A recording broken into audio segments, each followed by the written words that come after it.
it's there. It's a representation of who you are and what your company is. And for me, that's the real value in direct mail. And everyone's like, oh, it costs so much. It costs so much. Good marketing costs money. Hey, welcome everybody to the Real Estate Investing Mastery Podcast. Today we're going to be talking about probate leads.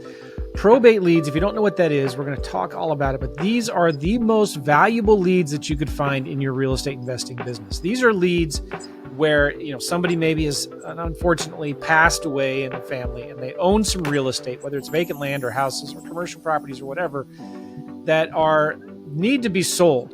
And these are usually properties that have a lot of updating, a lot of deferred maintenance, where the kitchen hasn't been remodeled in 30 years. Mom or dad have lived there for a long time, and there's a bunch of stuff, and the family just doesn't want to deal with it. They just want to sell it and get rid of it. So for years, I remember when I got started doing real estate in 2008, this was the holy grail of motivated seller leads. And if you can get these leads, you can print money, almost, if you do it right. And so we're going to be talking about that with my guest today, because how you get these leads and then what do you do with them is really, really important. There's a lot of stories of stupid things that people have done with these leads, and there's a right way to approach them. There's a wrong way to approach them. And so we're going to be talking about that on this podcast with my friend. But first, let me tell you, he's got something really cool here. And if some of you aren't going to listen all the way to the end, so if you want to get these free things, you need to check this out, because right now, if you go to joemccall.com/probate, Micah, my guest, has given us a lot of really cool, amazing free resources, like a nationwide list of all of the attorneys that do probates. We'll talk about that with him in a minute here. We also have all of his direct mail pieces, the direct mail that he sends to the attorneys, to the realtors, and to the homeowners or the people in the family, in the estate. And you're going to get about 5 or 6 different types of letters that you can send out. These are going to be for the first mailing, the second, third, and fourth mailing, postcards and letters. And so if you want his marketing swipe file for marketing that he is sending to these probate sellers, then go to joemccall.com/probate. Right now, it's free. It's free. And also one more thing. I've always been confused, and I'm sure a lot of you have as well, with all of the terminology. And sometimes different states use different terminology. And so he's got a glossary of all of the probate terms. And I was just looking at it a minute ago. I'll show it to you in a minute here. But it's really cool. So if you can just pull up this PDF and look up a term and find it. So this is a glossary of all these different probate terms that you can get it all for free. And I think there's 1 or 2 other things in this that I forgot to check out. But if you go to joemccall.com/probate, right now, it's free. Just put in your name and email address, and we'll get that to you right away. All right. So I think we should bring Micah. Micah Nichols from US Lead List. How are you, Micah? Doing great, buddy. Thanks for having me. Glad you're here. Yeah, really glad you're here. Talk real quick about what's in this list. You just sent it to me, and I was looking at it. I was like, holy cow, this is awesome. You've got realtor letters, postcards, different letters you send to the owners. You have a nationwide list of probates. Oh, this is the thing I forgot. You have the probate glossary, but then a checklist for buying probate properties as an investor. Talk about what's in this checklist. Basically, it's just, most of it is common sense, but just stuff you should look out for, things, kind of boxes that you want to check as you're proceeding into, kind of transacting these kinds of deals, because like you mentioned, they're special. You got to approach them the right way. You got to do this right. And so, but yeah, basically you summed it up well. That's like my direct mail swipe file. That's what I use to, in my own business, my own real estate business, and what I recommend to my clients as well. Well, thanks for sharing this with us. I was blown away. One of the things, guys, just so you know, I get a lot of people that ask me to be on podcasts, and I filter them out. I say, I just don't want to talk for an hour about how awesome you are. Like, if you're going to be on my show, I want you to teach us something. I want you to show us how to do something. I want you to give us something valuable in return for getting you on the show. And Mike was like, yeah, let's do it. So he's given us his direct mail swipe file, his checklist, his list of attorneys in the entire U.S. And he's going to talk to us on this podcast about how to find these probate leads. And he does have a service at US Lead List that's been around for a long, long time They're the authority in the industry on this topic, and he owns that company. We'll talk about that later, but we're also going to show you on this podcast how to do it yourself. And you might find out, yeah, I could do this myself, easy. Or you know what, you can hire somebody like Micah to do that for you. But Micah, let's talk about the basics. What is probate? It's like we all have an expiration date, right? As sad as it is to say out loud, but it's true. And so it's when someone who passes away, there's no, direct descendant or a spouse. Usually, marital law comes into this a little bit, but if they're the last surviving person and they have to, dine or have all of their assets be distributed amongst their beneficiaries, and that could be nominated in a will or not. Maybe there's no will, there's no obvious way, and so probate it's a legal process to distribute those assets in a fair manner. Creditors usually first, and then all that's excess goes to the beneficiaries, be it distant relatives or kids or whomever it might be. That's just basic. Obviously it gets a lot more complex, but that's a good basic understanding of it. Just reminded me, somebody the other day said, "Did you know you're going to be dead longer than you're alive?" Wow, that's an interesting That's point. That's a great thought, isn't it? Yeah, it makes you appreciate what you've got right now, right? Exactly. We need to be living like today and start thinking about tomorrow as well. Start thinking. But all right, let's keep this with real estate here. So somebody passes away, and if they own a property, it has to go through probate. Mm-hmm. Even if they have a will, even if they have an estate, it still has to kind of go through this thing called probate. And that's pretty much true in all 50 states, right? It is, but there's kind of one exception. So if someone planned really well and they have all of their assets in a trust, that does completely bypass probate. It doesn't, if their money accounts and their real estate is all in a trust and all of, everyone's already named, it does not have to go through that legal process. It's already kind of sealed, settled, and done before they died. And so that's the one exception to that rule. All right. So what is the legal process when somebody dies? What is the legal process in a probate, and how long does it take on average? I mean, it really varies. I mean, sometimes, you think of the moguls, they've got, tons of entities, they've got all these things happening, and that can take years for them to kind of go through, evaluate, determine what it's worth and who gets what, because there's creditors involved, all that. But, on average, we're looking at about a 6-month time frame. And basically, when someone dies, they take the will and they fill out some, basic paperwork, and they take it to, the local courts and say, hey, I need to get through this legal process. Typically that's, helped, and, the attorney kind of acts as a Sherpa, because it's this kind of logistical, mess. There's all these things. There's a bunch of, like you mentioned before, all these terms that most people just aren't familiar with. And so, usually that's the route most people go. They hire an attorney, they compile all the necessary documents and, different components, and they present it to the court, and they open a probate case. So what it means is if somebody owns a property, they can't just, the family just can't just sell it right away. They have to kind of wait until that real estate is all cleared up through the probate process, right? Yep. Yeah, exactly. Okay. And that could take a month, a couple months, 6 months, and it's just going to take some time. So talk about why probate leads are so valuable. Why are they such good leads? Well, yeah, I mean, you kind of touched on this earlier, but, when someone passes away, we don't take anything with us, right? We all of our physical, assets that we have, they stay here. And so, there's emotional components of why maybe a family member wouldn't want to take that house on. They just kind of want to unload it. There's logistical components of, taking care of another place.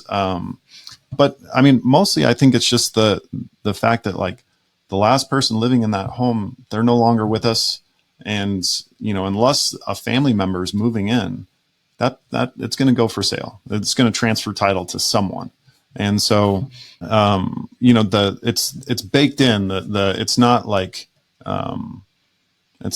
they're maybe going to sell. It's like it's really, really likely they're almost assuredly going to get rid of this property in one way or another, and that's why they're getting. And you come across a variety of different scenarios. Most of them they're dated, and others they're just they've been neglected, and so and two, kind of back to land. It's like that there's no use for it. They don't have a purpose. The emotional connections to that of the person who owned it, like those are past, and now the family member's getting it, and they're ready to move on.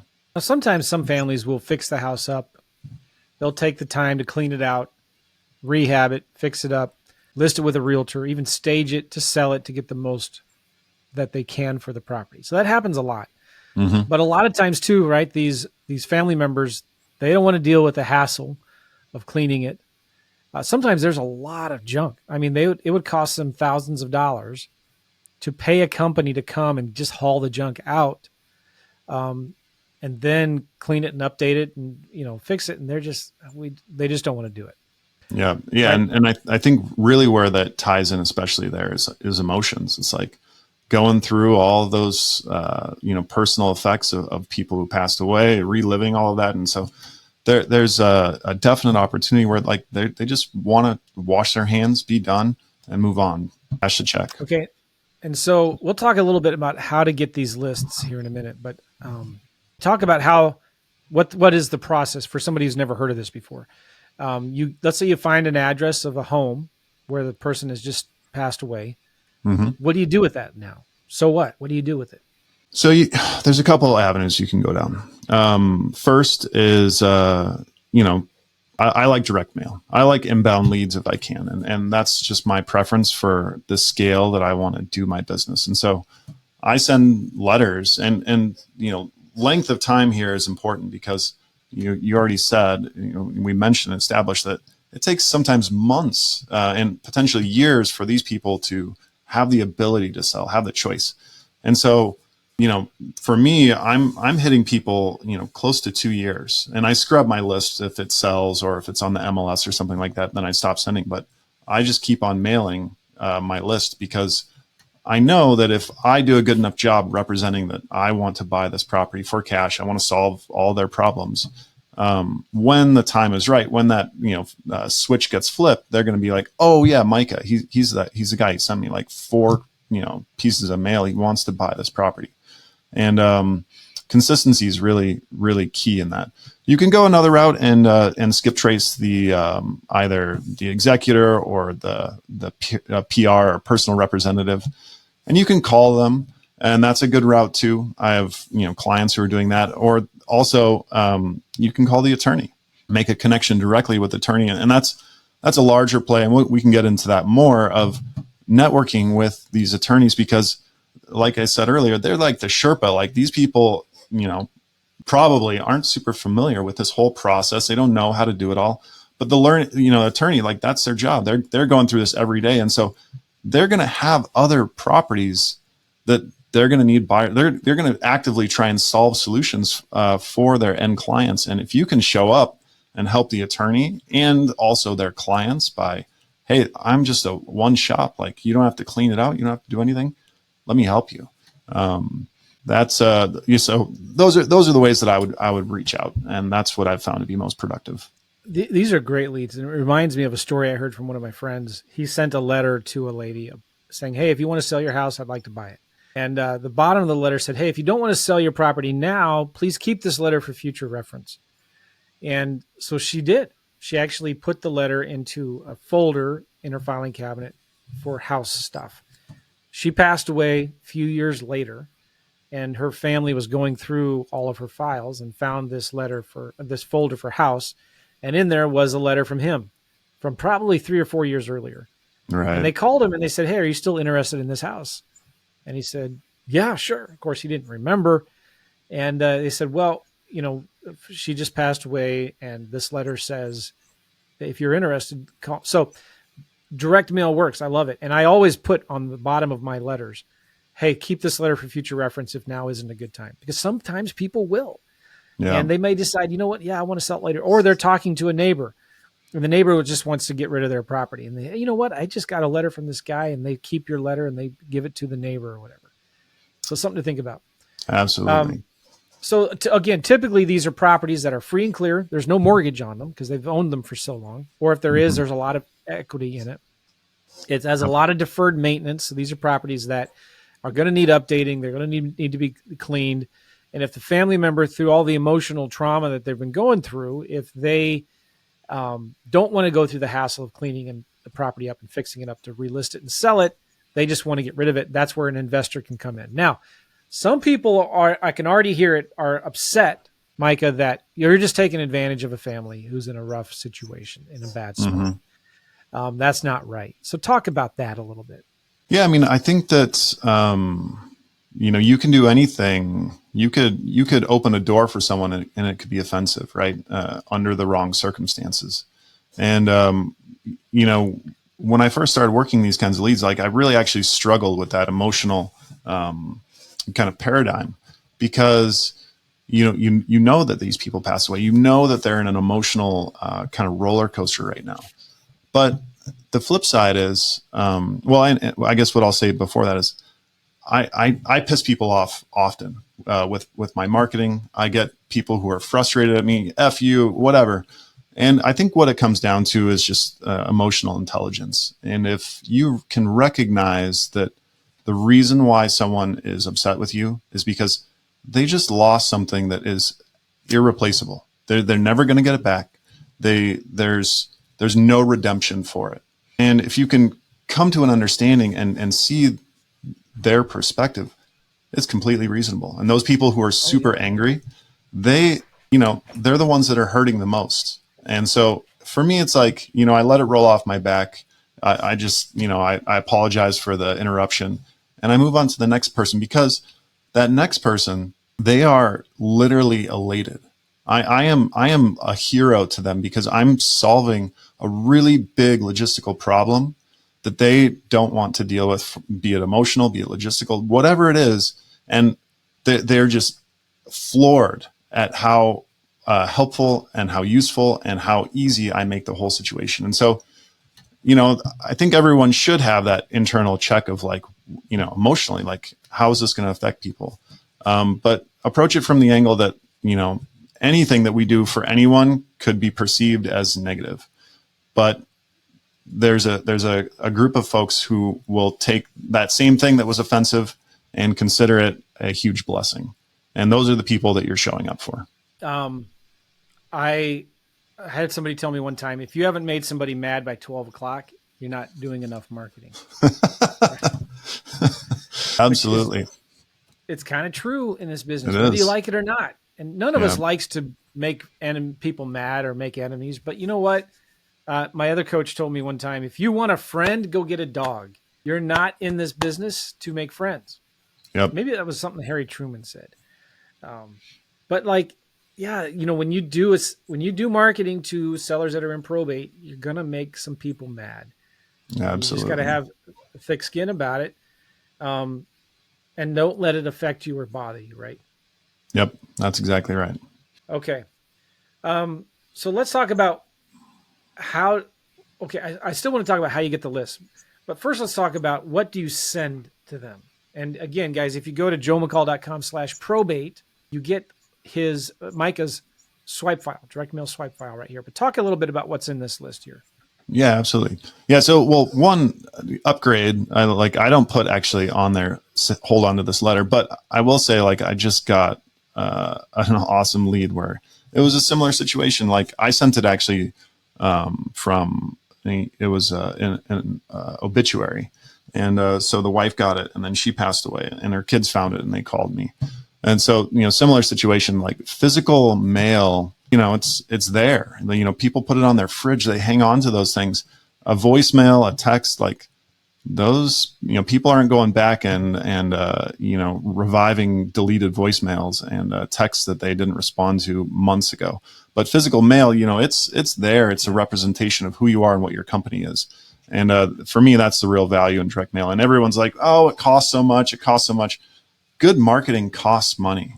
Like, if you want, crappy leads, fine, send, do whatever's cheapest, send the cheapest mail, whatever. But if you want good leads, you have to pay for it. And that's, that's a very, paramount pillar of any business. And so, yeah, I mean, my first letter that I hit people with, and it's a little novel, but it works really well for our team because. Do you mind if I share it on my screen right now? Oh yeah, absolutely. So those of you that are watching this, let me do a window. Boom. If you're listening to this right now, just go to my YouTube channel and you can find this video there. I mean, hey, by the way, if you're liking these videos these interviews that I'm doing, will you give me a thumbs up? Will you comment down below and subscribe to my channel? Let me know what you like about these videos and what you don't like. And I'd love to know your thoughts and what other kind of stuff would you like me to talk about. So, and thank you for listening to me on this podcast. But we're going to talk about these letters. If you go to joemccall.com/probate, you can get that. But this is the first letter that you like to send. And you have an envelope here, and here's the envelope. It looks like this, or like this is the back of the envelope. That's the back. Yeah, we put the address on the back so people don't recognize right away. It's an invitation. It's a handwritten font is what we use, and then we use a real first class stamp, like a decorative one. And then it's like it looks like our letters look like something you would grab from a Hallmark aisle. Like it's almost looks like a condolence letter or something of the sort. Again, it's just like little details to kind of humanize your marketing. Go a really, really long way. So this just says, go ahead. Yeah. Talk about what this letter says here. Yeah, I mean, it's so simple. It just says, I have a question about your property. I'm not even telling them that I want to buy it. But what this does for me, and my acquisitions guy, like I have him take all the calls from this first letter.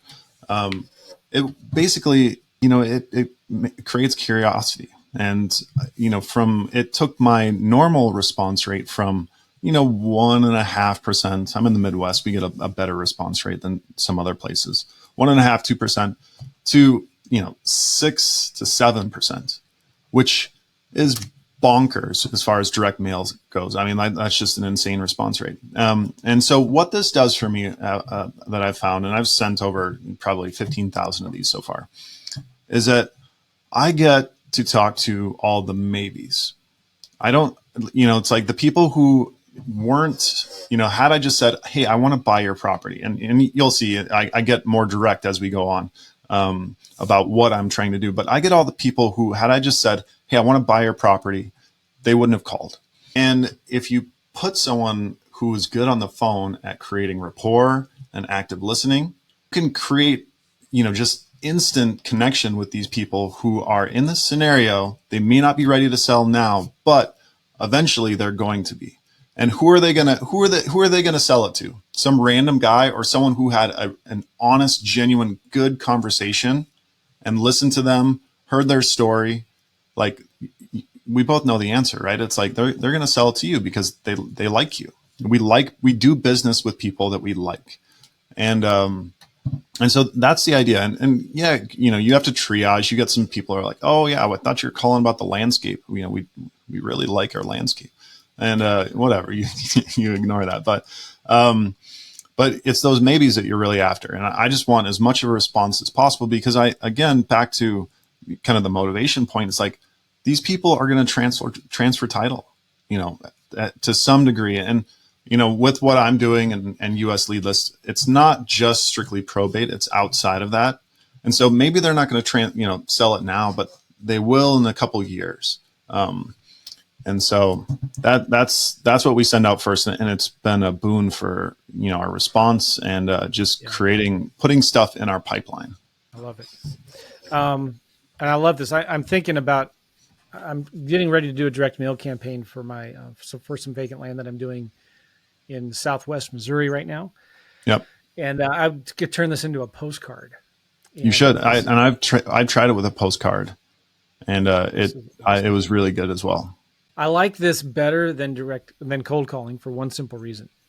They're calling me now. I'm calling them back if it goes to voicemail or if I can't answer it, right? So the positioning is so much better on these leads, right? Yeah, that's cool. All right, so let's look at another one. Second letter. Also yellow letter, handwritten yellow letters. Dear So homeowner, go ahead. yeah, yes. I mean, super simple. I was just going to say that US Leadless, our like sister company, is yellowletter.com. And this is like the original, literally the original yellow letter from back in like it was like 90s when they were real prominent. Yeah. So, I mean, it's, really simple. I want to buy your property. And so, I send a variety of mail pieces because you never know where someone's going to connect, right? So like that first one, it's almost like a neighborly thing. This one, it's a little more direct. I'm saying, it's maybe, they've got an extra car parked in the yard. They just want to sell it now.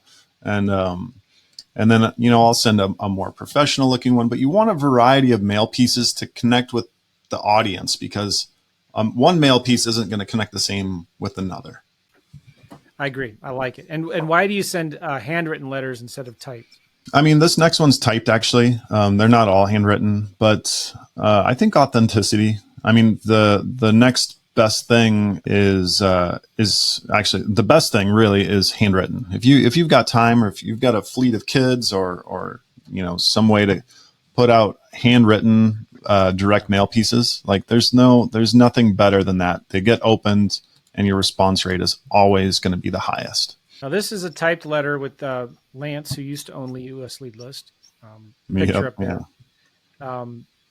It's funny because you think I prefer the uglier, the simpler, the better. But getting a picture, especially if you have a family with kids and some dogs, if you can don't put your cats in the picture.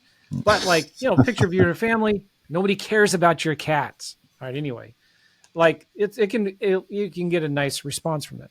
But it's a typed letter that says, "Dear homeowner," I would suggest instead of homeowner, put the seller's name.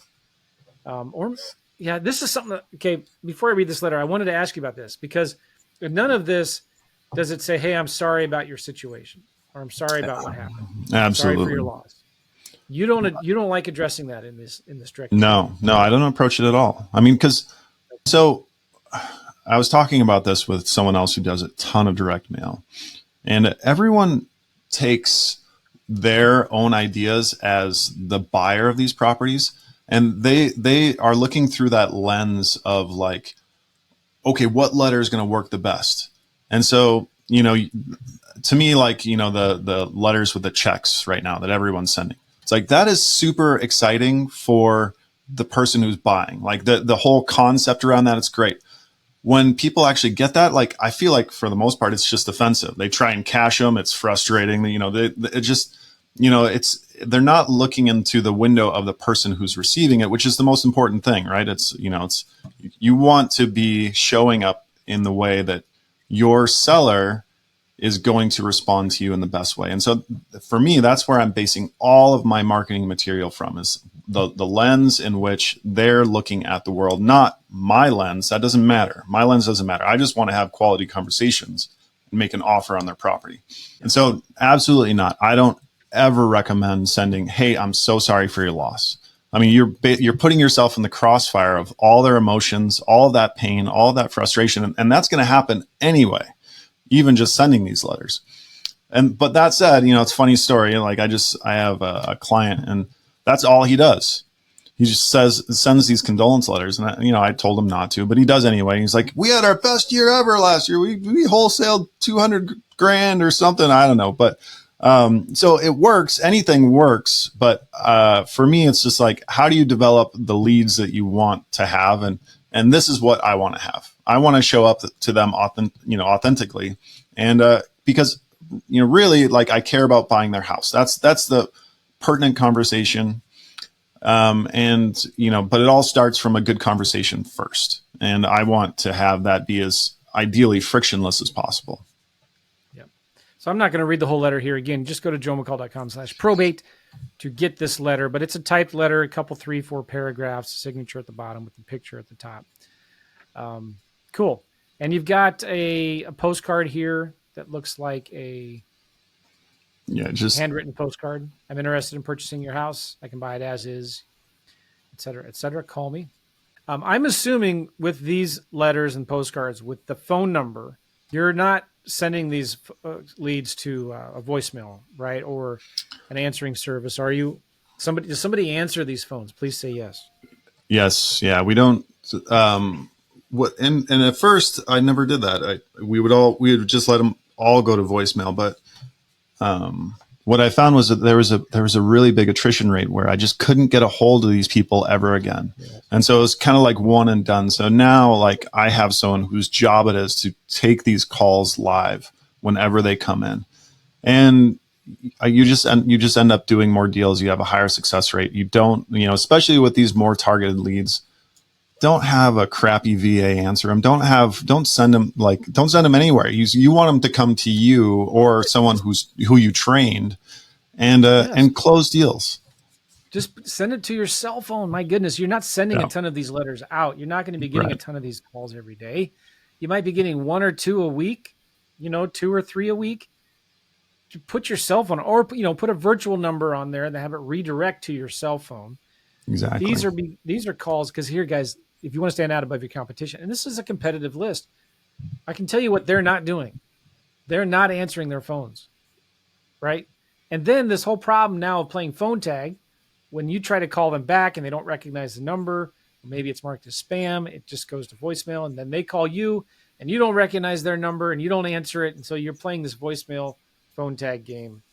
Just answer the phone, especially with these leads, because they're so valuable, right? Totally right. Completely agree. Good. All right. Since we're here in this thing, you've got a list of nationwide probate lawyers, this checklist and the probate glossary. This is a huge spreadsheet. It's pretty giant. 6 megabytes for text is huge. Yeah, and it's taking forever to open up in Google Sheets. But it is a list of all the probate attorneys that you got from some data source, database, by state, names, profile URL, address, phone number, emails, websites. Yeah, it's still not opening up yet in Google Sheets. So this is a big list. And what do you do with this? Well, so, I mean, the other half of this scenario, the other half of this coin is that, there's probates, but then there's also, just the event of someone dying is enough to initiate this, someone to question what they're going to do with their real estate. Spouses who've lived together for 30 years, one passes away, and, maybe they're going to go to a senior living facility. They're just ready to move on. The emotional memories there are too strong. They can't maintain the properties. All sorts of scenarios where it's the impetus to sell. And so what, a part of that we're doing in our business is that, I've got probate attorneys that are actively, working with me, because part of any transaction, if it does need to go through probate, is part of the deal and part of the underwriting is I'm saying, hey, I'll cover probate fees. And so I basically control this whole process, and then I take it to my lawyer who's, I'm making him money. I'm paying him to help me with this service.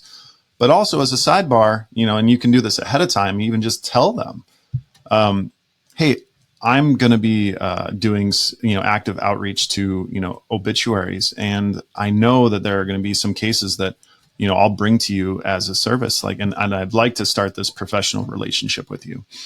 Would you be willing to partner with me on and tell, your clients who need to sell real estate, would you tell them about what, I'm willing to buy if they need to sell?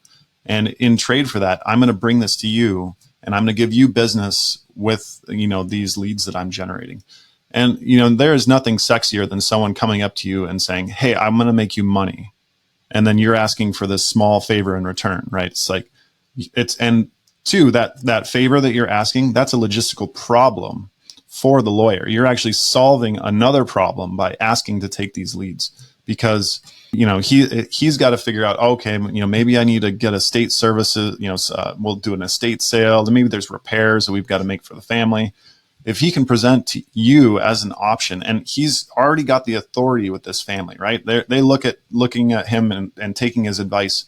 And so he says to them, without even you asking, hey, I've got this person. This is really what they specialize in. Would you consider me having them talk to you about giving you an offer on this property? And it's a win-win for everyone involved. And so that's really where those probate lawyers and having a network of them, you don't need every single one. You just need a few good ones who you can bring business to, and they can bring business back to your business. Good. Okay, let's talk about how do you find these probate leads? Absolutely. And talk about some of the challenges, because every county is different. How do you get this data? Where do you go? Things like that. Yes, I mean, so in Wisconsin, it's relatively easy. There's a statewide database called CCAP here, where they're publishing all of the probate cases across the whole country, and so that makes it easy. I can just query from my computer at home, and so that's not hard. Where it gets hard is some of these more rural counties. Smaller states, underfunded states, and every state is different. Every county is different. And so some you'll have to literally go down there, bring a notepad, and you'll have to hand take all of this information down. Or you make a copy there, or you snap pictures on their computer with your phone. And so you just basically have to find and work within the system that the government has, and some can be great and others are just god awful. So let me share my screen a little bit, because I just thought of an idea. When you need to do something, what do you do? Usually is you go to the YouTubes, right? So what if we went to YouTube? What county do you live in, Micah? Dane County, Wisconsin. Dane, Dane County, Wisconsin.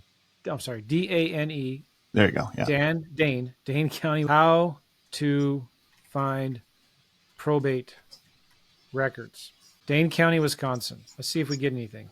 How to find probate records online. This is from Wisconsin Court Records.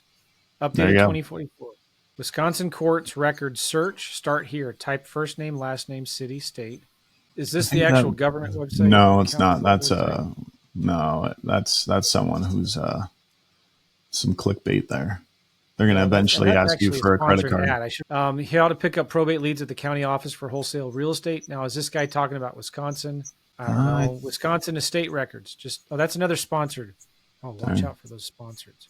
How to find old court records online for countyoffice.org. But let's do, the probate process in Wisconsin. Do you know this lady? No, I don't. She's got a video here. It's from a year ago. It's got 125 views. Here's an ad. Clint Coons, I've had him on my podcast before. All right, skip. So I don't know what this lady's talking about, but maybe if you go in through this video, she talks about, where to go to get websites. I don't know. I'm not going to kind of go through this, but that's the one place to start. You could also just Google that term right there. To request probate records, email dane.courtrecords@wicourts.gov. Yep. Simple.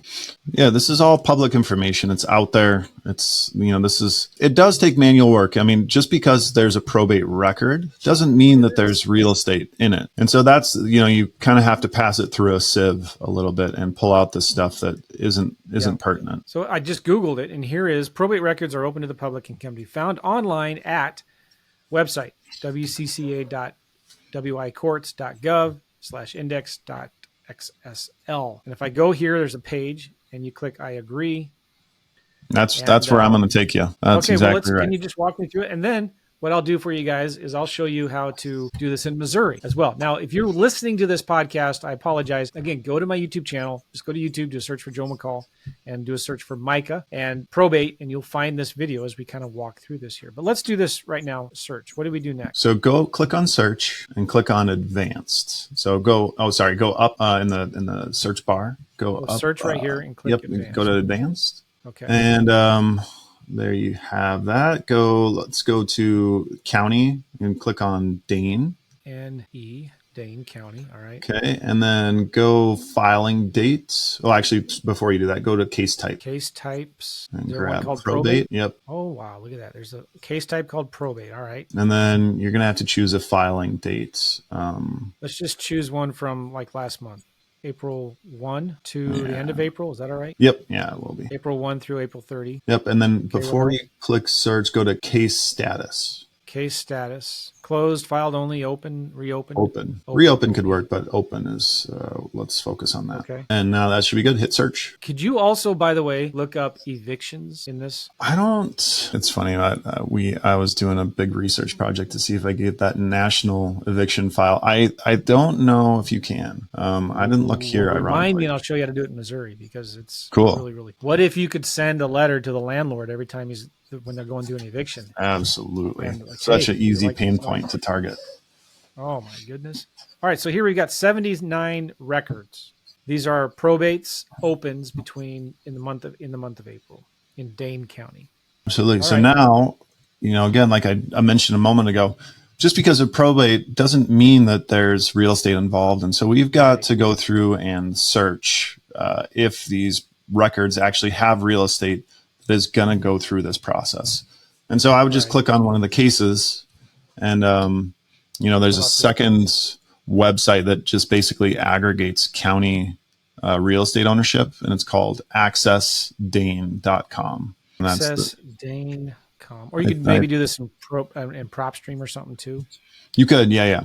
And I also use Regrid, which is free. Regrid. All the land parcel data you will ever need. All right, so I might have to sign in for some of this stuff. We won't do that. But regrid.com is something. And then this one website's asking me to download something for my browser. Oh, no, I'm sorry. I took it. But I guess maybe just put Access Dane into to the search query and it'll bring up. There you go. Yeah, .danecounty.gov. Oh, you're sending me to spam. Sorry, bud. That's all right. Well, let's look here. Here's a case that I clicked on. The estate of Annette Zalanowski. Filing date just a couple of days ago. Oh, that brings me up to another question. Do you wait a period of time? Because, if they, it sounds weird, but have they even had a chance to have the funeral yet, or is this stuff usually filed after they've already had the funeral and things like that? Well, on these records, it says right there, date of death, 4 of 04. So, it happened 26 days ago, which is, for a death event, that's really fresh, frankly. Yeah. At the same time, though, when you're dealing with probate like this, they're starting the process, right? They're being motivated by what's on the other end of this process, which is them inheriting those assets, right? And so if they've gone through the effort to hire an attorney and get this going, or start the probate process, absolutely, I think that you should start marketing right away. Just do it the right way. Don't. Okay. So we see a decedent here. Now, different counties or states call it different. The decedent is the one who deceased. The petitioner, that's maybe a kid, husband, or somebody. Yeah, basically, it's whoever brings those documents who opens the probate case. Right. So that's what the petitioner is. So you see the address of the decedent is right here, 275 North City Station, and the address of the petitioner is different. Yep. So that tells me that they don't live together, probably. Yep. Yeah. Right. So would you copy this address and let's just Google it? Yep. And pop it in. You could put it in Access Dane. It's probably a condo. Yeah, I'm guessing. Let's look at. Well, it shows vacant land on the Google satellite image. Let's do a street view. It's a new development. Yeah, so it's one of these townhomes probably right here. See this building right here? So it's a new construction. If I just go street view one click, it disappears. So it's very new. So it's a townhome in this place here. Would you, if it's a townhome, would you still? It may be a retirement community too. What would you do then? I mean, if retirement communities, so that's why this is important. That their address, that you actually search for ownership, and so we need to go and find where the county's holding this records, or some be it Regrid or the Access Dane, like I was talking about, to make sure that they're the actual owner. Okay. All right. So, and I can share on my screen too. I logged into Regrid, but it seriously is an awesome resource if folks just want a free mapping tool to look at ownership information across the U.S. Great resource. Regrid. Do you want to? Let's share. I'm going to stop my screen share and you share yours now. Okay. See if it lets you. I'm using a new tool called Riverside. I've not done this before. Okay, Okay. so let me put this over here so I can see what we're doing. All right, so regrid is right here. And so I can, let's say I've got another case here that I had open that I was looking up. So here's the property address of this Lois Hurling. So I'm going to copy that and pop it into regrid. How much does regrid cost? This is free. That you can, all you have to do is sign up, and it will give you property information for everywhere, the whole So nation. you go, okay, when you go to regrid.com or whatever the website is, there's a button on the upper right that says go to map. And when you click that button, that gives you to the map. Okay, cool. Yeah. But when I on here, it's interesting actually. The Lois isn't showing up, but when I went to the access Dane, not this wrong one. It's over here. Yeah. Lois comes up as the owner information here on this property. So I'm not sure, national aggregators and anyone, I run a data company. Anyone who tells you any database is perfect, they're liars. So just be aware of that. Anyway, so she's the current owner of this property. And so she owns this. And so like for this checks the box, right? She passed away, they opened probate, and they're going to want to do something with this property, be it transfer it to an heir or sell it as is, or fix it up and sell it at the highest and best value. And so this is something that's like you basically just go through this. You get a constant feed every day. This is people's jobs to open up these probate cases, and you just work through them. You have a VA do it for you, or you do it yourself. And it's a low cost way to get some of literally the best leads that there is. And two, by the way, go ahead. Regrid, you can upgrade to Pro to get information. It's only $10 a month. Yeah, I use it all the time. It's a great resource. You can even go in and you can download the entire database of a county too, and so you can actually query across. Find say landlords who own a bunch of properties in a county and reach out to them. Like it's a really good tool. Wow, I'll have to look into that. Okay, thanks. Absolutely. By the way, real quick, does it do overlays like you can see flood zone and things like that? I don't think it does flood zone. Let me play around here in it. I'm looking at it. It's showing like on this one of my old rental properties. It's showing previous owners and a ton of information on there. Oh, maybe it does do flood zones, parcel footprints, standardized zoning, elevation, flood hazards. I think you have to pay for that. You got to yeah. So it does. But Pro, it's $10 a month to get that. Right. Yeah. Wow. Wetlands too. FEMA floodplain and wetlands. Historic area. I got it. Yeah. Okay. So let's pivot from here. And I guess, do you think we left any blind spots about probate? I mean, that's kind of the whole process. From there, you go into your direct mail campaign, or you cold call, or reach out to the attorneys. But there's another part that I want to, and this is, we've been on here for a minute. I don't know if you've got anything else going on, but I want to talk about. Go ahead and stop screen share. Before we move on, though, I want to show how it's a little different in Missouri, for example. Oh, absolutely. Okay? Yeah. And there is a website. I'll share my screen. And this is just how you would find it for your own counties, guys. Okay. So if you just Google Missouri CaseNet, it goes to courts.mo.gov. And you can do something like similar. You just go to file search, you choose the county that you want. So I'm going to choose St. Louis County. Boom, right there. Okay. All pending disposed case type, probate. And you start 7-day search. We just do a little different. So I'm going to choose March 4th, click find. These are all the probates. And there's our 11 pages of these. And you just click on one of them, and it says PR, small estate affidavit without will. You can go here to parties and attorneys, and you can see the addresses of the decedents and the petitioners. And so you can see in this example here, the petitioner has the same address as the decedent. and the heirs. So who knows what's going on here? But Mm-hmm. this could be something where this person was born in 48. So maybe this is one of their kids that lives there. I'm not sure, but it's not going to hurt to send them a letter, you know? And if you copy that address, go to regrid. I'm going to put that address in there. It's an actual house. Look at that. And if I was a pro subscriber at $10 a month, you know, you could see the image street view of the property here, and you could see who the owners are and the addresses and everything of them. Yeah, and you can get layers. And if you were pro, this is where you can go. This is important for vacant land, is why I'm bringing this up. You can see flood zone and wetlands here. Okay, super cool. But so it is a house.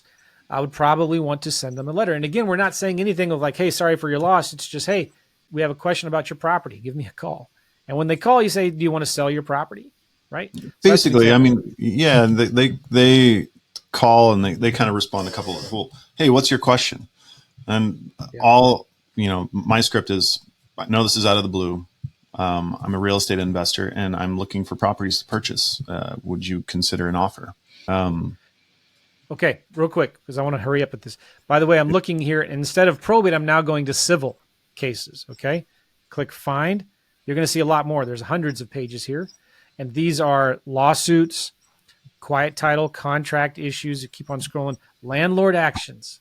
Oh my gosh, look at that. Now, some of these are apartments. You might not want to target those. But you can see all these landlord actions. And in Missouri or St. Louis County, it's either a landlord action or rent and possession. And you can go through these, and if you click on one of them, like here is a Joetta Butler versus Stanley Prince. If I open that up, you can click on parties and attorneys, and you can see the address of the plaintiff and the address of the defendant. And so the defendant is who? The tenant, right? That's and right. There's the address of the tenant. And if I just Google that address, it takes me to what? Oh my goodness, a house. There's the street view. So there's a house right there. And so then I could take that address and I could look it up in Regrid or PropStream and find out who the FreedomSoft, find out who the owner is, right? And send the owner a handwritten letter or something that just says, hey, do you want to sell your property? Absolutely. Or you could even send something that says, are you having a hard time with tenants that's not paying rent right now or something like that? And they're going to be like, how did this guy know? Well, you know what? Boom, it's right here in public court records, and most states have things like this. This is another thing too. Let me just go through this. We're looking at, let me do one more search here. These are just civils. Okay, hold on here. Bear with me. Landlord action, small claims. Oh, guess what you're going to see here? Here is somebody who's getting sued, small claims, from a renter's warehouse. This is one of those rent-to-own furniture stores or something like that, maybe, right? Guess what? They're having a hard time paying their bills. Unfortunate. Maybe they're having a hard time paying their mortgage or their rent. So what if you could ask them if they want to sell their house? You could go through here as well. One of the best lists is also utility shutoffs. Right. People that can't pay their utilities. And if you go through this, and I don't know if I'll be able to find one, there is one of the major utilities in the St. Louis area. Here it is, right there. Metropolitan St. Louis Sewer District. And so if you don't pay your sewer bill, guess what? They will sue you in court and get a judgment against you. And they are very aggressive with it. So These people are not paying their sewer bill. And there's the address of the defendant, 72428, blah, blah, blah. Click on the address, look at it. It's a house. So whoever lives here is not paying their sewer bill, which means they're probably getting their water shut off also. And if they don't pay it, they're going to, this is a nice house in a great neighborhood, Maplewood, which is a great area. You can't go and just get a list of these. So what if you could go into court records? If you're getting anything out of this podcast, I hope you're paying attention. Go into the court records and look for these small claims judgments for things like unpaid credit cards. Like you'll see, and if you're going through St. Louis County, you'll see Discover Card, Chase suing people. You'll see utilities, public utilities like MSD. You'll see court evictions. You'll see Target Card. I've seen Target Cards here before. And then in addition to evictions and probates, what a great list. You could now send letters to the owners of these properties. Maybe whoever lives here is a tenant, but guess what? The owner, the way that it works in St. Louis, the owner is responsible for the unpaid utilities on that property, and they will pursue judgment against the owner of the property even if it's the tenant who's not paying it. All right. So anyway, I get excited about this, Micah. This is amazing, isn't it? I mean, it's what you're talking about. It's just so important. It's like easy doesn't work all the time, and good marketing pays off. And so it's like, how many investors are marketing to kind of what we're talking about here? Maybe 1 in 100. Like, it's not that common. No one's willing to put in the work, do the time, and put together a list. It's similar for like driving for dollars, right? It's like, you can go see things that no one else can see, that they can't assemble on a piece of paper in a spreadsheet, because you're actually looking at a house and you can predict motivation from that. And I don't think there's many better ways to put yourself in a position to grow your real estate business by this kind of marketing that we're talking about here. Oh my gosh, this is crazy. Because what if you had a VA that every day just went and looked for these properties for you, put them into a spreadsheet, did a search for them in PropStream or in Regrid. Like, this is a property that's right now being pursued from a company called Midland Credit Management. They're suing this company. They're out of Kansas City, Missouri. Maybe it's just some kind of credit card or whatever for suing. And I have no idea what this amount is or anything, but they're pursuing judgment against this lady at this address. And if you go here, you can see she's owned this house for 1 year, 9 months. And it's not an absentee landlord, because the mailing address is the same as the property address. And if they're having a hard time paying a little credit card bill, they might be having a hard time paying their mortgage. And maybe it's time for them to, maybe they just want to sell their property, but they just bought it a year ago, so they don't have as much equity in it. Right. And now you can maybe offer to just take over their mortgage and they can move on with their life. I don't know. A lot of cool things here. Let's talk about, Micah. Are there other ways to get probate leads? We talked about contacting attorneys, networking with attorneys. One of the things we didn't show, we have a letter that you like to send to realtors. That was actually a realtor sending these same leads, just trying to connect with those folks. So other direction.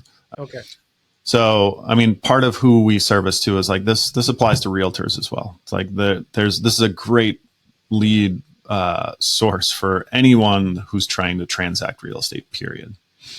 I think the last main thing that I wanted to show and at least talk about was, it's like, okay, well, we talked about people already starting probate, and we alluded to this before, and this is kind of where that play is, to help that attorney and give them a value piece. It's like, okay, how do you find properties that are going to sell and maybe perhaps go through probate that haven't started yet? And so, what I look at and what I use, and I can share my screen again here. Yeah. Let's see if I can do it the right way. Window, this one. Okay. Is obituaries. And so here we've got, an obituary, someone who passed away, relatively recently. What website do you go to? This is Legacy.com. And so they're just a national aggregator of probate records. And so you can go on here and you can search, let me go over to this one.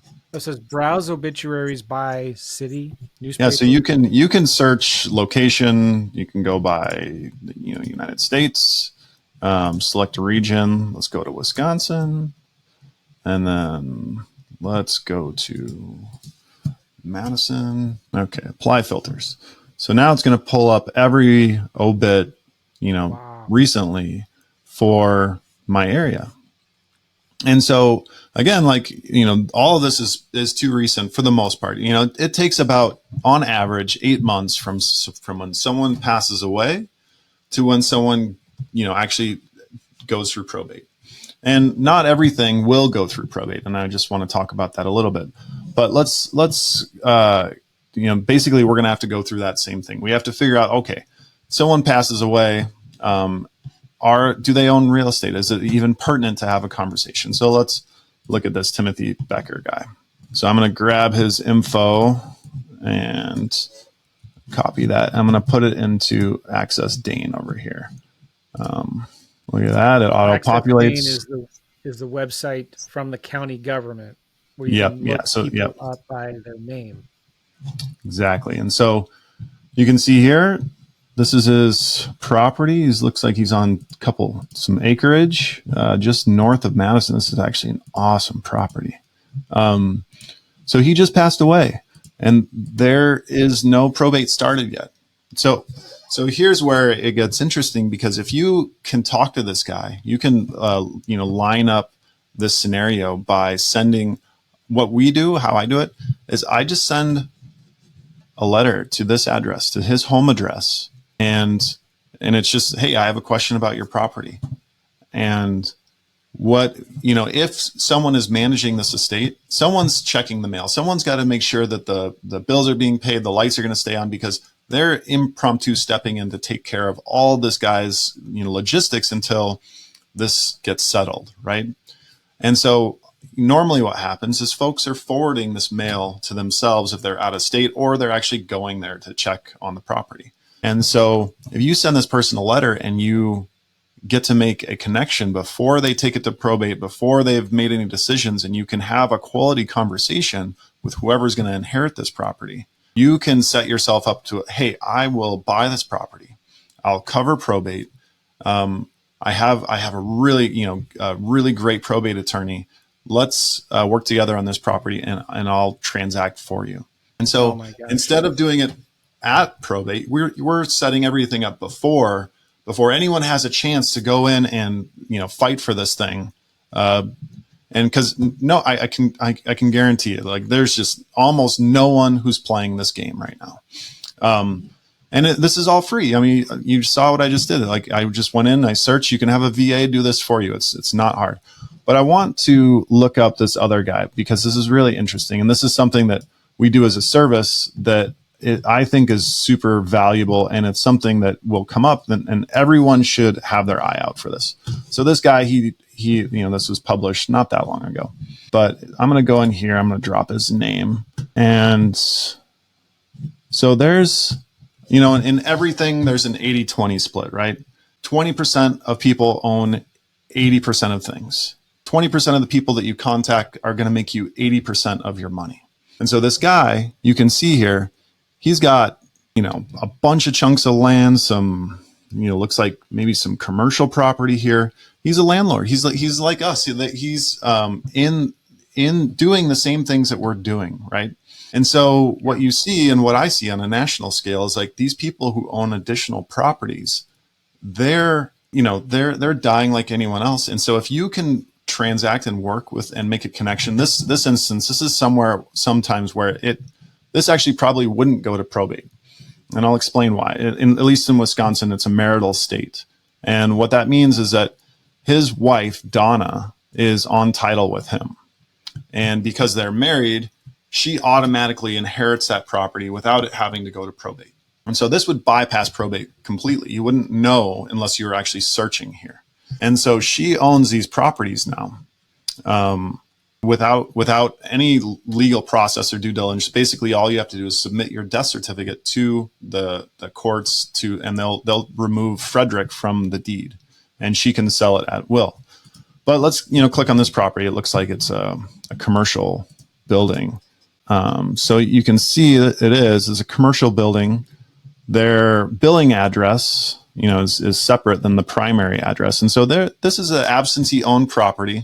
It's an investment of some sort. You can reach out to these people, find these people, and maybe this lady had nothing to do with the properties or managing them. And all of a sudden her husband passes away, and she's in a place where she actually needs help. She doesn't manage it. She doesn't deal with it. She just wants to get it off of her plate because it's not part of her lifestyle. These are, in my opinion, the best leads that there is, where a landlord passes away, someone, a wife, a spouse inherits the properties, and then they want to get rid of them because they don't want to have to deal with them. And so this is part of what we built out in our service, where we're like compiling these additional properties of anyone who passes away, and we'll include them with our list, as part of our service. But you can do this manually. You can see, like, this person, they just own a lot of real estate. This is so cool. I'm glad you're talking about this, because it's a lot of work, right? If you go and you do this on your own, you're going to pay a VA to do all this research for you. You're going to spend all your time if you go out and do it yourself. You need to have all these subscription tools to Regrid and Legacy.com and skip tracing services, and these. You're going to have to know how to navigate and get into all of these county court websites. Look up this data. Wouldn't it be nice if you could just go to somebody like Micah from US Lead List and say, hey, can I get leads from my county? And you do all the work for them, right, Micah? Absolutely. Yeah. Yeah. I mean, it's a little bit different. Like where we really focus, it's on the pre-probate side, kind of what I just showed you that last little bit.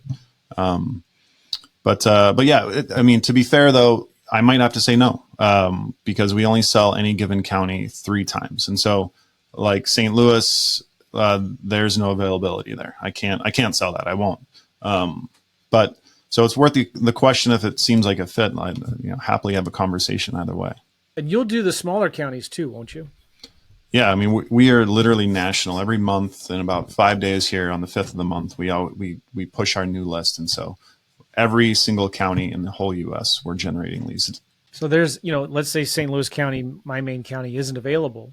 There's a bunch of neighboring counties, even though they're smaller, and because they're smaller counties, they probably don't have to pay as much for those, right?